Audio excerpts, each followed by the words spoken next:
अकेले चलने की आदत ही भारत को विशेष बनाती है, क्योंकि दूसरों के भरोसे चलना स्वयं की यानी अपनी ताकत को नकारना होता है। भारत और उसकी वायुसेना के बारे में या फिर किसी भी दूसरी सेना के बारे में यही कहा जा सकता है। दुनिया में भारतीय वायुसेना यानी इंडियन एयरफोर्स की ताकत और काबिलियत को लेकर कोई संदेह नहीं है। चाहे भारत पाकिस्तान का युद्ध हो या फिर दूसरा कोई सैन्य ऑपरेशन, भारतीय वायुसेना ने अपनी क्षमता को बार बार साबित किया है। हालांकि आधुनिकता और तकनीकी विकास की दृष्टि से बात करें तो भारत के पास अब भी कोई 5th जनरेशन का स्टेल्थ फाइटर जेट नहीं है। दूसरी ओर ब्रिटेन, इटली और जापान ने 6th generation fighter jet programme पर आगे बढ़ना शुरू कर दिया है। ये तीनों देश 5th generation stealth fighter jet पहले से ही ऑपरेट कर रहे हैं और अब एक नया कदम आगे बढ़ाते हुए 6th जनरेशन फाइटर जेट बनाने के लिए एक साझा प्रोग्राम पर काम कर रहे हैं, जिसे ग्लोबल कॉम्बैट एयर प्रोग्राम या GCAP प्रोजेक्ट का नाम दिया गया है। साल 2017 में ब्रिटेन ने टेम्पेस्ट नामक एक 6th generation stealth fighter jet बनाने के प्लान और रोड मैप की घोषणा की।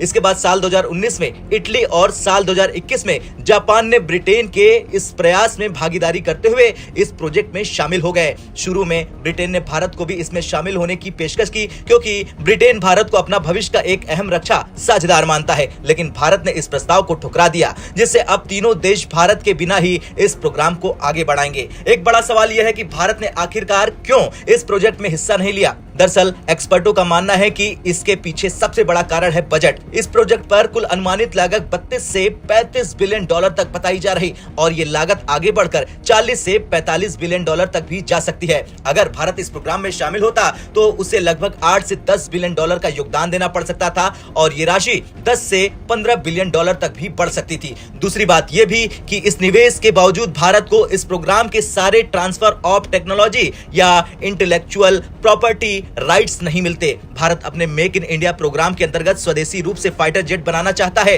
ताकि हमें उन्हें बाहर से खरीदना ना पड़े।